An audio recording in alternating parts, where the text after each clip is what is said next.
Allow me to share a thing many folks won't grasp unless existence makes them pause. You don't truly mature upon reaching 18, you simply get better at concealing your hurt. You master smiling despite fatigue, master moving forward even if a part of you feels incomplete, and master faking that history isn't calling to you when life becomes still. Yet that incomplete piece, that pang that always comes back in quiet times, isn't frailty. It is your internal youth crying for you. As per Carl Jung, mending that sound inside you isn't a mystical fad or overused advice. It is the actual groundwork for achieving fullness. You know, Jung felt that within each grown-up dwells a youth who persistently waited to be noticed, listened to, and cherished. That youth won't vanish as you mature. It conceals in your unconscious, molding your anxieties, your responses, and also how you love. If somebody critiques you and it lands harder than it ought to, if refusal seems like your world is ending, if you ruin a positive thing as inside, you feel undeserving of it. That is the internal youth talking via you. And the fact is, the majority are still unknowingly acting out the tales that small version of ourselves accepted as real. Perhaps when you were little, affection seemed conditional. Perhaps you needed to gain acceptance, remain silent, behave well, or look after all others simply to feel secure. Thus, you mastered endurance rather than bonding. And today, as a grown-up, you keep replaying those identical feeling-based habits, appeasing others, dodging disputes, driving yourself to collapse. Since someplace far within, that youth still believes affection has to be deserved. Jung named this method of seeing and merging those concealed pieces of our being individuation, the voyage toward mental completeness. It isn't centered on mending yourself. It's centered on recalling the person you were ere society dictated your identity. Reflect on that for a second. You didn't arrive shameful. You didn't arrive scared of defeat or refusal. You were taught those things. They turned into feeling-based routines etched into your neural pathways. And the method of mending your internal youth is based on softly unteaching them. A single recollection, a single notion, a single habit at once. Occasionally, mending begins with an act as basic as hearing. You perceive the sound that states, "I am inadequate." You halt prior to responding, and rather than hushing it, you inquire, "Who informed me that?" And frequently, you'll discover the reply isn't your grown-up self. It's the youth who formerly waited in a space feeling unseen. The youth who believed quiet equaled security. The youth who attempted to please everybody since nobody appeared pleased with them. Carl Jung stated, "Till you bring the subconscious to awareness, it shall steer your existence, and you will name it destiny." That is what the unmended internal youth does. It tugs lines from back of the drape, molding your connections, your self-value, your profession, even your feeling of meaning. It determines the way you love, the way you manage hurt, and what quantity of life you permit yourself to accept. Yet as you start to draw that youth into the brightness, to speak to it, to grasp it, to embrace it, you cease replaying circles. You cease seeking guardians in your companions. You cease attempting to show your value via accomplishments. And for the first instance, you begin existing from genuineness rather than protection. There's a cause a lot of folks feel hollow despite attaining achievements. They obtained all their grown-up being desired, yet their internal youth was still anticipating allowance to relax, to engage, to feel secure. Mending that piece of you isn't regarding turning immature. It's regarding relinking with the pieces of you that were pristine, inventive, inquisitive, and filled with awe ere existence instructed you to be fearful. Jung utilized the analogy of the injured mender to explain how the pieces of us that were formerly fractured can truly turn into the wellspring of our insight. It's frequently the individuals who have endured most profoundly who grow to be the most empathetic, the most comprehending, the most able of mending others. Yet to get to that stage, you must cease fleeing from your injuries. Note: the original text seems to have a formatting error where paragraphs 15 and 16 are split. I have combined them to match the flow, which maintains the meaning and adjusts the paragraph count slightly. You must remain with them sufficient time to perceive what they were attempting to show you. Perhaps your injury is desertion. Perhaps it's disgrace. Perhaps it's the notion that regardless of your actions, it shall never be adequate. Irrespective of what it is, Jung would state, it isn't your adversary, it's your summons. A summons to go back to the source of that hurt and carry brightness to the spot where you formerly sensed blackness.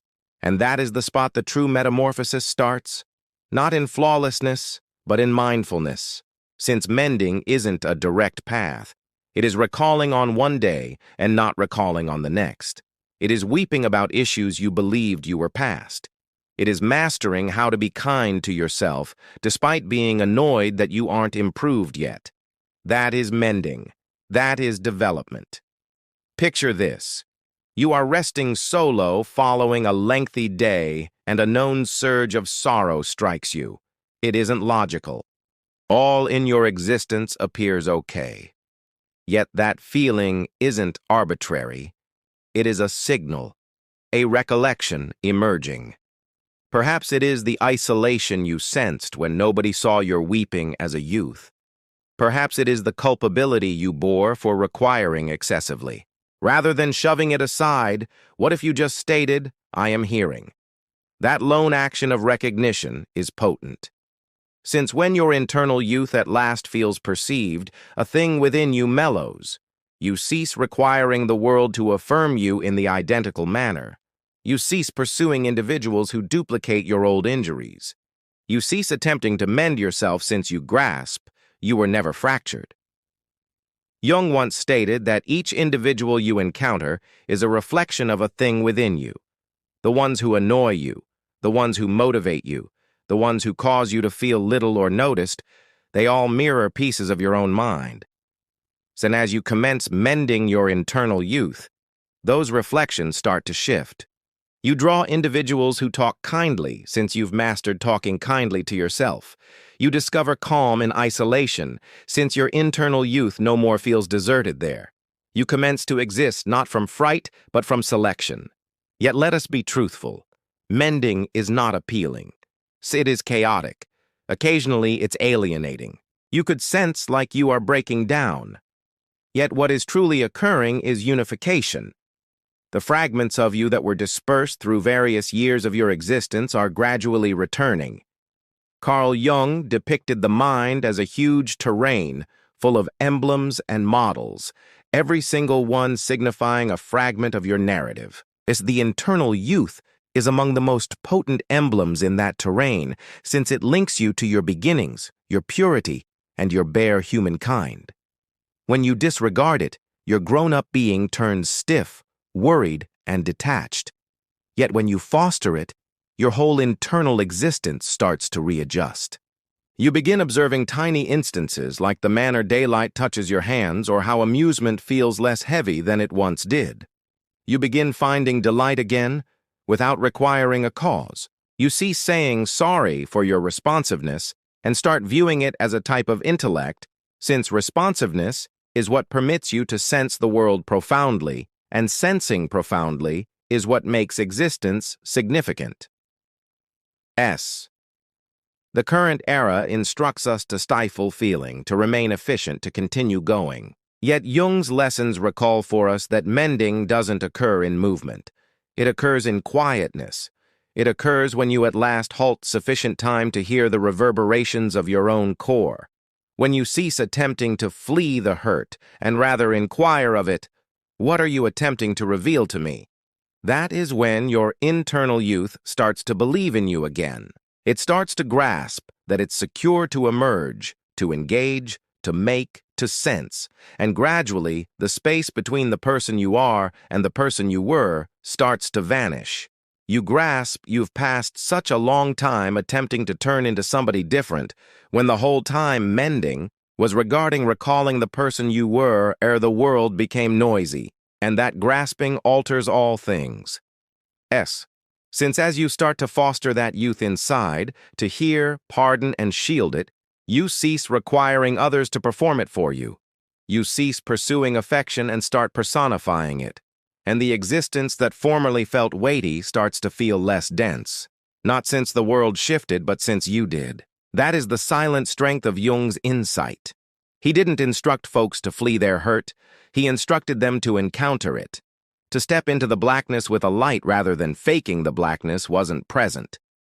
Since the pieces of you you've been dodging, the sorrow, the self-doubt, the yearning, those aren't defects. They are the entryways back to your humankind. You mend your existence by mending the youth inside it.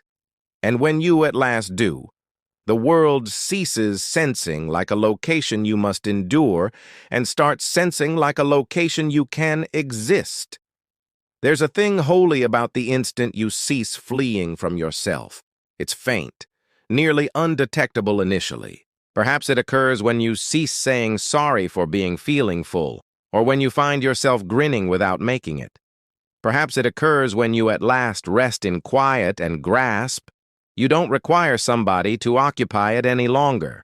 That silent ease you sense, that is your internal youth starting to believe in you again. Carl Jung frequently stated that the grandest honor of an existence is to turn into who you genuinely are. Yet the majority of us pass years attempting to turn into what other people require us to be. What our guardians desired, what community lauded, what our history insisted.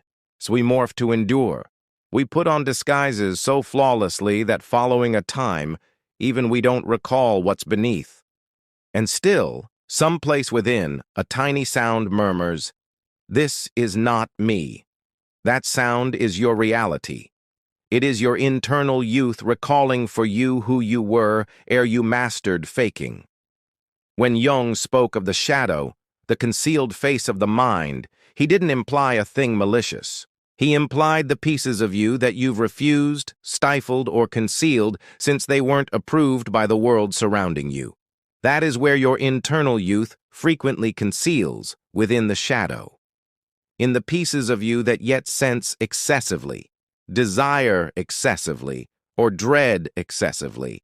And the sole method to draw that youth from the blackness is via empathy, not command. Such a lot of folks attempt to mend via self-betterment. Studying, materializing, forming routines.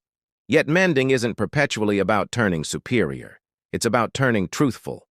It's about remaining with the hurt you formerly attempted to surpass and stating, "I notice you, I shall not desert you again." Yes, that is the type of truthfulness Jung felt alters an individual. Not information, not accomplishment, but authentic self-approval. You could believe you've not recalled your youth, yet your physique recalls. It recalls the inflection of sound that caused you to recoil, the quiet that seemed like chastisement, the heat that caused you to feel secure. It recalls who consoled you and who did not. That is the reason specific scents, tunes, or instances can abruptly draw weeping to your eyes. They aren't arbitrary, they're reverberations. Your internal youth is perpetually talking via feelings, via habits, via the manner you react to existence. And when you at last resolve to hear, all things start to move, as the manner you talk to yourself alters. Rather than, "I am so foolish," you commence stating, "I created an error, yet that doesn't characterize me." Rather than disregarding your fatigue, you master relaxing. Rather than concealing your feelings, you start conveying them in methods that are secure. Every tiny deed of gentleness toward yourself turns into a type of re-guardianship. You turn into the grown-up you required when you were little. Jung felt that within every one of us dwells both the guardian and the youth, and our job is to join them, to carry adulthood and purity together, insight and awe, reason and feeling. When that occurs, existence feels more stable. You cease swaying between opposites, toiling excessively, then breaking down, caring excessively, then closing off. You commence to exist from a location of silent stability. Mending your internal youth doesn't imply your hurt vanishes. It implies the hurt no more commands you. You cease associating with it. You commence to perceive that the injury was never evidence that you were fractured. It was evidence that you were human. L. Each mark turns into a narrative of endurance. Each tear turns into proof that you minded profoundly enough to sense, and gradually, your connection with the history starts to alter. You cease attempting to redraft it.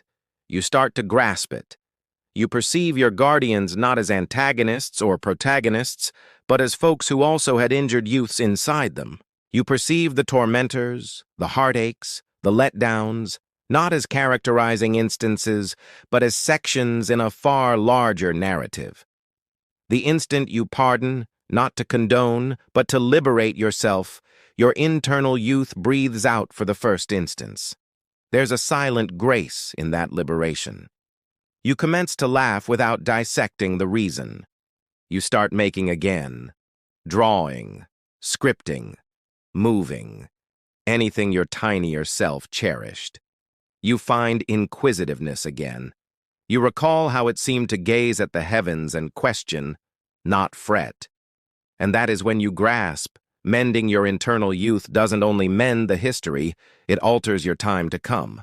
Since when that injured youth turns complete, you cease replaying dated narratives. You no more pursue affirmation from folks who are unable to provide it. You cease showing your value via efficiency. You cease selecting hurt masked as affection. You start selecting calm even when it's silent. And that move spreads outward into each piece of your existence.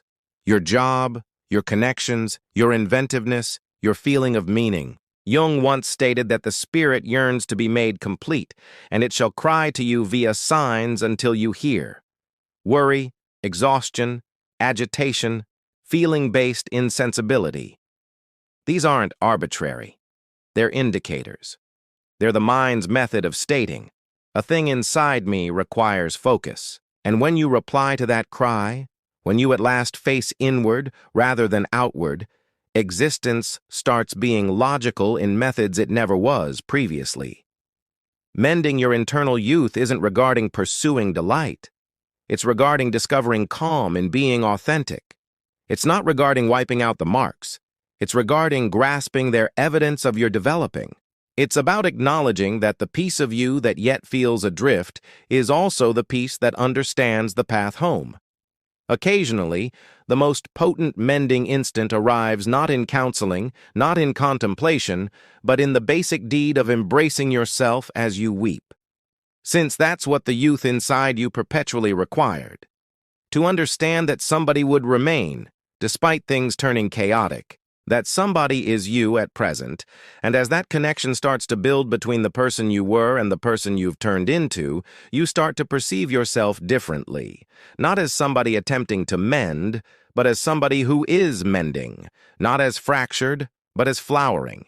Each instance you console that tinier version of you, you redraft the narrative of your existence. You instruct your core that it's secure to believe again, that affection doesn't need to ache, that you are meant to be here. At the finish, Jung's lessons all indicate one reality. Completeness doesn't arrive from flawlessness, but from unification, from cherishing the frightened youth, the clumsy adolescent, the fatigued grown-up all simultaneously. When you accept them all, you cease seeking fullness in different individuals, since you grasp it's been inside you the entire time. Mending your internal youth won't make your existence perfect. You'll yet have tough days, uncertainties, and letdowns. Yet beneath it all, there shall be a feeling of security you never possessed previously. Since now, irrespective of what occurs, you understand you won't desert yourself again. And that, more than all else, is what it signifies to mend your existence. It's not regarding fleeing the blackness. It's about carrying brightness to it. It's about encountering the youth you formerly were, grasping their hand and stating, "We succeeded. We're at last home."